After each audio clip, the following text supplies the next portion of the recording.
श्री वसु विद्या परिवार प्रस्तुत करते हैं समय सार वाचना। समय सार पढ़ ले जो कोई,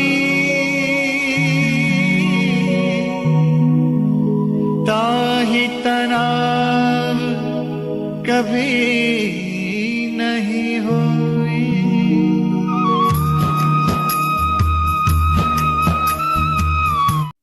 ओम नमः सिद्धेभ्यः।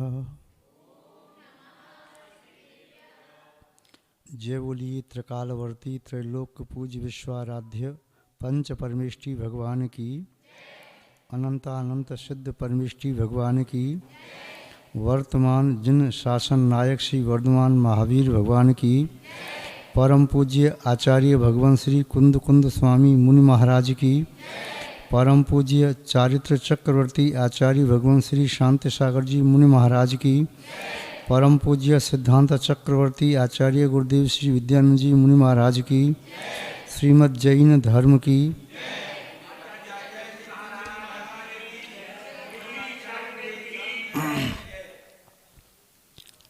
उपस्थित धर्म स्नेही सत श्रद्धालु, भव्यवर पुंडरीक पुण्यात्मा महानुभाव, समय सार ग्रंथ की वाचना में विगत दिवस देख रहे थे। यह आत्मा निश्चय की अपेक्षा से न तो प्रमत्त है और न अप्रमत्त है। निश्चय से आत्मा का कोई नाम नहीं। जितने भी नाम हैं, जितने भी लक्षण हैं, जितनी भी विशेषताएं उसके बारे में कही जाती हैं, वे सब व्यवहार की अपेक्षा से हैं। निश्चय की अपेक्षा से इतना ही कहा, जो सो दू सो चेवह, जो है वही है। व्यवहार से किसी भी वस्तु को बिना नाम के हम नहीं जान सकते। व्यवहार में उसका नाम भी है, गुण भी है, लक्षण भी है, उसका उपयोग भी है, उसकी हानि भी है, लाभ भी है, किंतु निश्चय अवक्तव्य है। इसलिए निश्चयावलंबी शब्दों का व्यापार नहीं करता। वह भावों में ही खेलता रहता है। भाव ही भाव होते हैं, वहाँ शब्द बौने पड़ जाते हैं। जैसे अंधकार में परछाई नहीं दिखाई देती, प्रकाश होने पर परछाई दिखाई देती है। जैसे जहाँ पर मुद्रा नहीं है वहाँ वस्तुओं का विनिमय होता है, मुद्रा होती ही नहीं। उसी प्रकार निश्चय के भवन में व्यवहार की तरह से शब्दों का प्रयोग नहीं। आचार्य भगवान कुंद कुंद स्वामी जी गाथा नंबर 7 में अब व्यवहार नय और निश्चय नय के संबंध में बता रहे हैं। व्यवहार क्या है, निश्चय क्या है, व्यवहाराभास क्या है, निश्चयाभास क्या है। ये दो मुख्य नय हैं वस्तु स्वरूप को जानने के लिए। किसी भी वस्तु के कम से कम 2 पार्ट तो होते ही हैं, एक बहिरंग, एक अंतरंग, किंतु दोनों भाग उसके अविनाभावी हैं। जिसके माध्यम से बहिरंग भाग जाना जाता है, वह भी बहिरंग भाव उसी ही वस्तु का है और जनाने वाला न व्यवहार न। और जिसके माध्यम से अंतरंग का भाग जाना जाता है, वह जनाने वाला न निश्चय न, और वह भी उसी ही वस्तु का अविनाभावी अंग है, अंश है। दोनों में से किसी को कभी भी अलग नहीं किया जा सकता। जिसका अंतरंग भाग है उसका बहिरंग भी है, और जिसका बहिरंग है उसका अंतरंग भी है। जिस किसी वस्तु को हम शब्दों में कह सकते हैं, उस वस्तु का अशब्द रूप भी अस्तित्व है, और जिस किसी वस्तु का अशब्द रूप अस्तित्व है, उस वस्तु को शब्दों में भी प्ररूपित किया जाता है। आचार्य महोदय गाथा नंबर 7 के माध्यम से स्वयं बता रहे हैं, व्यवहारेणोदिशति प्राणिश्चरित दंसणम नाणम द्रविणाणम न चरितम न दंसणम जानगो शुद्धो। क्या कहा? व्यवहारेण वदिष्यति, व्यवहार ने उपदेश देता है, व्यवहार ने कहता है, राणिस चरित दंशनम नाणम। इस ज्ञानी आत्मा के चारित्र है, दर्शन है और ज्ञान है। ये कौन सा ने कहता है? व्यवहार ने कहता है। व्यवहार ने उस आत्मा की 3 विशेषता कह रहा है कि आत्मा में सम्यक्त गुण भी है, आत्मा में ज्ञान गुण भी है और आत्मा में चारित्र गुण भी है। ये 3 गुण ही क्यों कहे? आत्मा में तो अनंत गुण हैं, क्योंकि ये 3 गुण आत्मा के लिए प्रयोजनभूत हैं। इन 3 का आलंबन लेकर के आत्मा अशुद्ध अवस्था से शुद्ध अवस्था को प्राप्त हो जाता है। ये आत्मा परमात्मा बन जाता है, शुद्धात्मा सिद्धात्मा बन जाता है। और इन 3 में ही अन्य गुणों का भी अंतर्भाव किया जा सकता है। यूँ तो आत्मा में अन्य भी बहुत गुण हैं, किंतु किसी एक विशेषता को, 2 विशेषता को मुख्य रखा जाता है, सबको एक साथ नहीं कहा जाता। जैसे आपसे पूछें कौआ कैसा होता है, आप कहेंगे काला। पूछें टमाटर कैसा होता है, आप कहेंगे लाल। पूछें मिर्ची कैसी होती है, आप कहेंगे चरपरी। आपसे यदि पूछें मिश्री कैसी होती है, आप कहेंगे मीठी। कोयला कैसा होता है, आप कहेंगे काला। पुष्प कैसा होता है, आप कहेंगे सुगंधित। आपसे पूछे कोई व्यक्ति जो खड़िया होती है कैसी होती है, सफ़ेद। तो जिस वस्तु के बारे में आपसे पूछा जा रहा है, उस वस्तु की एक ही विशेषता आपने क्यों बताई? कौआ काला होता है, क्या काक में, उसके शरीर में स्पर्श नहीं है, गंध नहीं है? क्या उसमें रस नहीं है? किंतु आपने एक ही वर्ण को बताया। क्या उस काक में जो रक्त है वो लाल नहीं है? क्या उसकी अस्थियां हैं वह सफ़ेद नहीं है? क्या पित्त है वह पीला नहीं है? या अन्य अन्य प्रकार के वर्ण उसमें नहीं है, किंतु मुख्यता एक है, इसलिए एक की मुख्यता से कहा। टमाटर का रंग आपने लाल बता दिया, मुख्यता से बता दिया। क्या टमाटर हरा नहीं होता है? क्या टमाटर पीला नहीं होता है वर्ण की अपेक्षा से भी? किंतु बहुधा टमाटर लाल ही होता है। वह खट्टा भी होता है, मीठा भी होता है, गोल भी होता है आकृति के अपेक्षा से। उसका एक स्पर्श भी है, रस भी है, गंध भी है। इसी प्रकार अन्य वस्तु आपने ली, पुष्प सुगंधित है, क्या उसमें स्पर्श नहीं है कोमल आदि? क्या उसका कोई स्वाद नहीं है? क्या उसका कोई वर्ण नहीं है? है। उसके बावजूद भी आपने एक को मुख्य रखा। इसी तरह आत्मा में गुण तो अनंत हैं, किंतु एक मुख्य रखा जाता है। आत्मा का ये तो ज्ञायक स्वभावी, ज्ञानी, या ज़्यादा कहा तो ज्ञाता दृष्टा। क्या इस आत्मा में ज्ञपना और दृगपना दो ही गुण है? नहीं, मुख्यता है।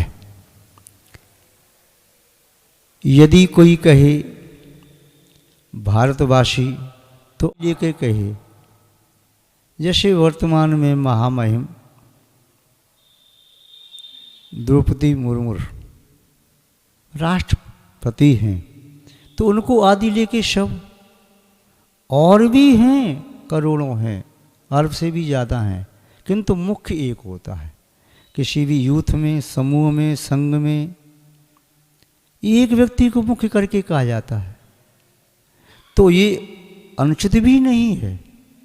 ऐसे ही जब आत्मा के बारे में जान रहे हैं, यदि मुख्य के बारे में जान लिया तो सब कुछ जाना जा सकता है, और मुख्य की यदि उपेक्षा कर दी तो गौड़ पकड़ में नहीं आता। मिश्री आपने कहा मीठी होती है, क्या मिश्री का वर्ण सफ़ेद नहीं होता?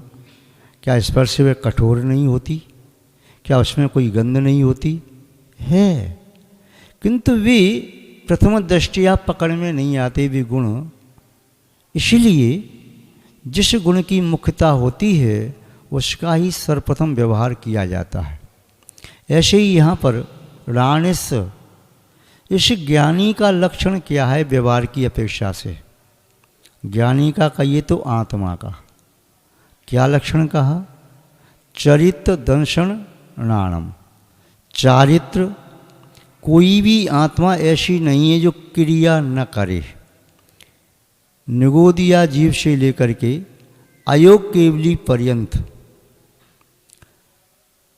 और सिद्धों को भी देखें तो उसमें भी क्रियाशीलता है।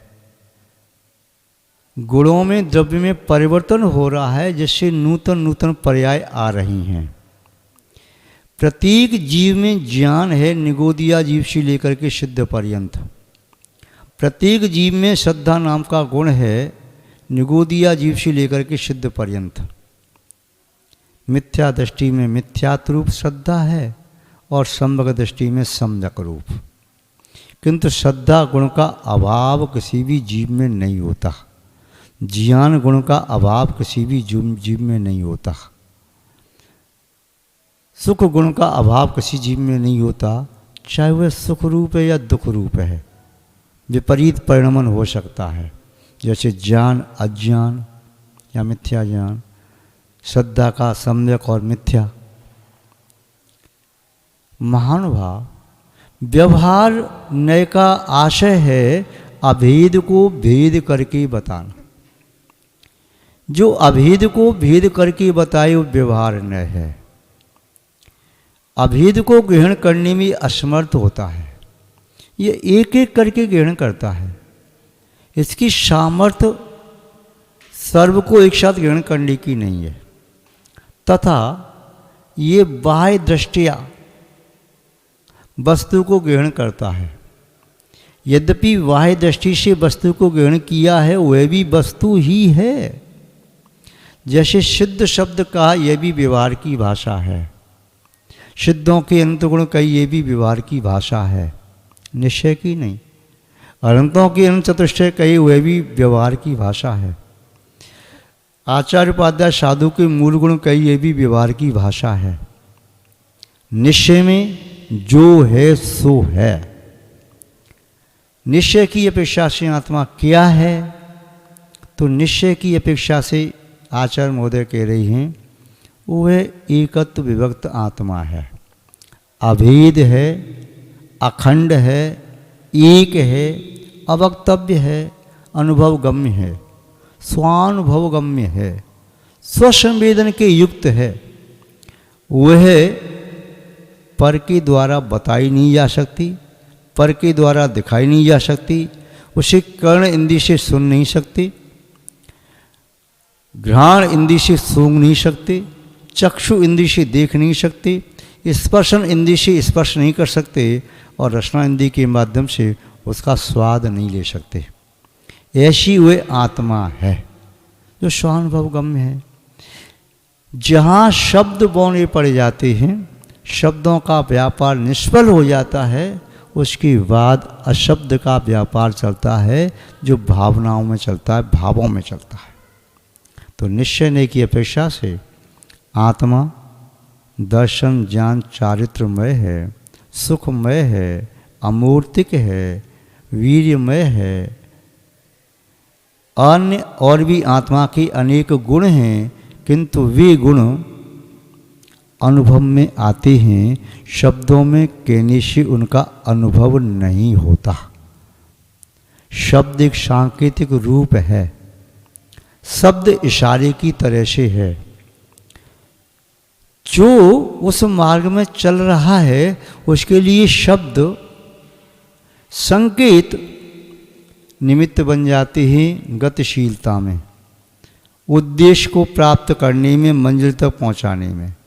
किंतु जो उस मार्ग से विमुख है उसके लिए उन संकेतों का, उन शब्दों का कोई भी अर्थ नहीं है। क्योंकि आप कह सकते हैं जब शब्दों के माध्यम से निश्चय पकड़ में आता ही नहीं तो शब्दों का प्रयोग क्यों? तो शब्दों का प्रयोग उनके लिए जो उस निश्चय के मार्ग में चल रहे हैं, उनके लिए व्यवहार के भी शब्द निश्चय में सहायक बन जाते हैं।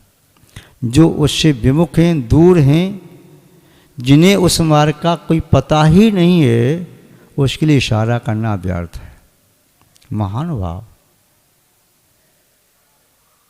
जैसे अग्नि एक संज्ञा है, उस अग्नि में व्यवहार की अपेक्षा से देखें तो दाहक गुण है, पाचक गुण है। उस अग्नि में प्रकाशकत्व गुण है, तमोभक्षण गुण है, शीत की बाधा हरण करने का गुण है, उष्णता गुण है। व्यवहार में ये सब हैं, किंतु अग्नि में ये सब गुण कहीं अलग अलग दिखाई देते हैं। जैसे समग्र अग्नि का ज्ञान है, वह उसकी उपयोगिता सिद्ध कर सकता है, उस गुण का लाभ ले सकता है। किंतु अग्नि एक है, अभेद है, अखंड है। ऐसा तो नहीं कि अग्नि में उष्णता अलग हो, दाहकपना अलग हो, शीत हरने का कार्य उसमें गुण अलग हो, तमोहारक गुण अलग हो, पाचक गुण अलग हो, प्रकाशकत्व गुण अलग हो। ऐसा तो नहीं है। ऐसे ही आत्मा में सम्यक दर्शन अलग, सम्यक ज्ञान अलग, सम्यक चरित्र अलग, सुख अलग, वीर अलग, ये अलग अलग नहीं। व्यवहार में ये अलग अलग करके जाने जाते हैं। यदि अलग अलग नहीं जाने तो अखंड पिंड को छद्मस्त नहीं जान सकती। ऐसे वह नए का आलम्बन लेते हैं, व्यवहार की भाषा के बिना वह उसका अनुभव नहीं कर सकते, पहुंच नहीं सकते। जैसे जल बिंदु है, वो जल बिंदु में क्या है? वैज्ञानिक से पूछो तो कहेगा H2O, हाइड्रोजन के 2 परमाणु और ऑक्सीजन का 1 परमाणु। किंतु वे कहाँ अलग अलग हैं? क्या जल में क्या है? उसमें तरलता है, उसमें आर्द्रता है, उसमें शीतलता है। यदि वे जल बिंदु गिरती है क्रमशः तो एक नया संगीत पैदा होता है। उस जल में लहर का रूप लेने का सामर्थ्य है, उस जल में अग्नि को बुझाने का सामर्थ्य है, उस जल में प्यास बुझाने का सामर्थ्य है। उस जल में वृक्षों का सिंचन करके बीजों को अंकुर पादप वृक्ष बनाने का सामर्थ्य है, पुष्प खिलाने का सामर्थ्य है, फल उत्पन्न करने का सामर्थ्य है। किंतु वे सामर्थ्य अलग अलग नहीं है।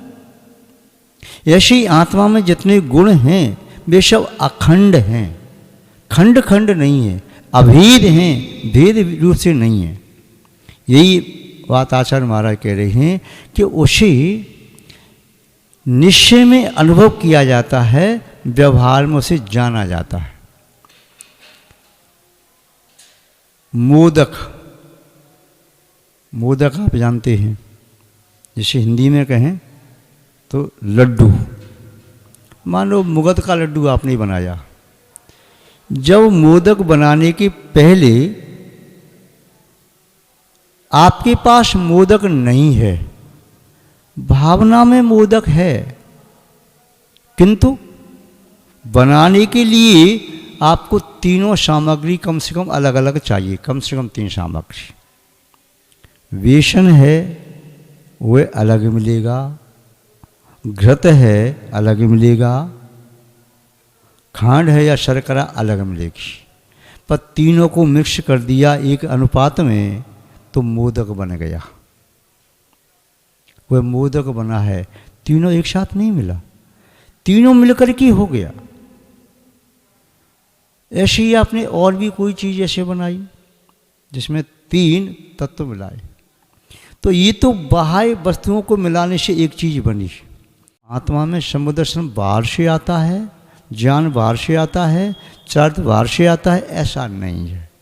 किंतु व्यवहार में कहा जाएगा कि सच्चे देव शास्त्र गुरु पर श्रद्धा करना सम्यक दर्शन, शास्त्रों का स्वाध्याय करने से जो आपको ज्ञान प्राप्त हुआ वो सम्यक ज्ञान, जो आपने पापों का त्याग किया, अशुभ की निवृत्ति, शुभ की प्रवृत्ति, सम्यक चारित्र, ये व्यवहार में कहने में आ रहा है। और ये व्यवहार की क्रिया की जाती हैं, क्योंकि इनकी किए बिना निश्चय की प्राप्ति होती नहीं। कोई व्यक्ति कहे कि बेसन, घृत और शर्करा तीनों अलग कर दिए जाएं तो मोदक बन जाएगा क्या? नहीं बनेगा। बच्चों की 3 पहिए की गाड़ी है, 2 पहिए पीछे होते छोटे से, 1 पहिया आगे होता। 2 पहिए माना सम्यक दर्शन, सम्यक ज्ञान एक साथ रहते हैं, सम्यक जात का पहिया आगे आगे बढ़ते हैं। यदि गाड़ी बनानी हो तो तीनों पहिए चाहिए, तीनों पहिए लगे, लकड़ी भी लगा दी तब गाड़ी कहलाएगी। और जब बनाने के लिए चाहिए तो 3 पहिए अलग अलग हैं, लकड़ी अलग अलग हैं, सीढ़ी हैं नशैनी, 2 लंबी बल्ली होती हैं, बीच में पेड़ होते हैं। 2 बल्ली जो समान है इक्वल, वह सम्यक दर्शन सम्यक ज्ञान की तरह से पेड़ लगे सम्यक चार्ट की तरह से। किंतु जब वह निर्मित हो गई तो उसे नशैनी कहते हैं, वल्ली नहीं कहते, पेड़ नहीं कहते। आप कोई भी उदाहरण ले लीजिए, ये सब उदाहरण मैं आपको इसलिए दे रहा हूँ जिससे बात आपकी समझ में अच्छे से आ जाए। माना कि आप शिकंजी पीते हैं तो शिकंजी तब तक नाम नहीं मिल सकता जब तक तीनों एक में एक न हो।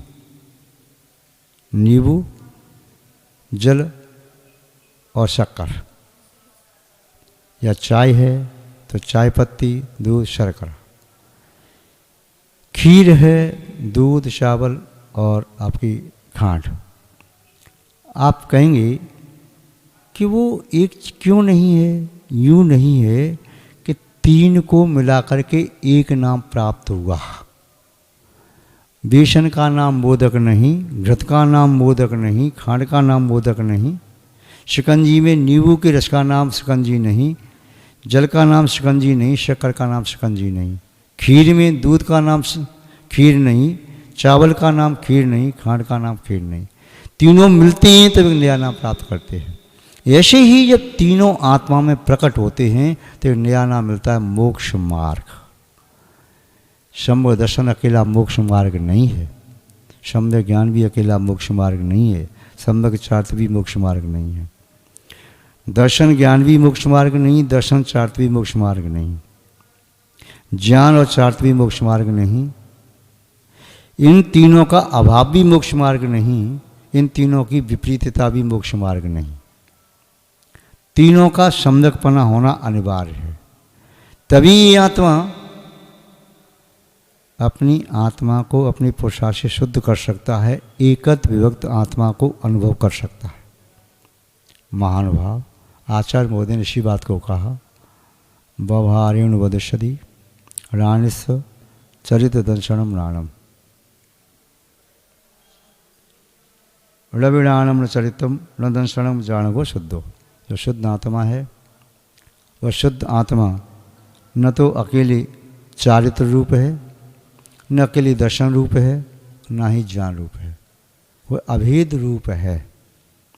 जैसे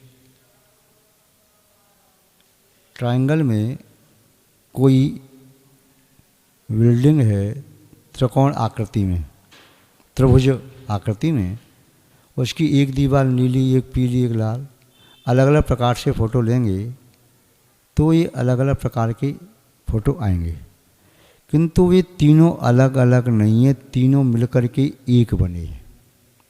ऐसे ही आत्मा का जब छाया चित्र आपने लिया तो दर्शन की अपेक्षा से कहेंगे तो दर्शन सम्यक दर्शन आत्मा है, सम्यक ज्ञान भी आत्मा है, सम्यक चार्थ भी आत्मा है। ये तीनों के मिलने पर मोक्ष मार्ग बना।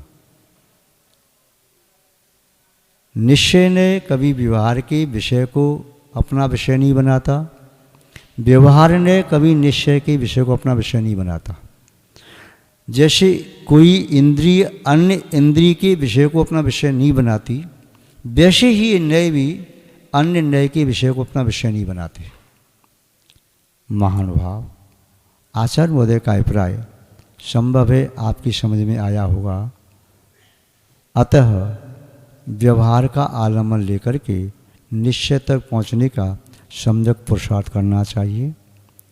बिना व्यवहार के निश्चय की प्राप्ति असंभव है, अशक्य है। अतः नयापेक्षा ही ये आत्मा जानने के योग्य है। आज बस इतना ही पर्याप्त है। जय बोलिए श्री शांतनाथ भगवान की।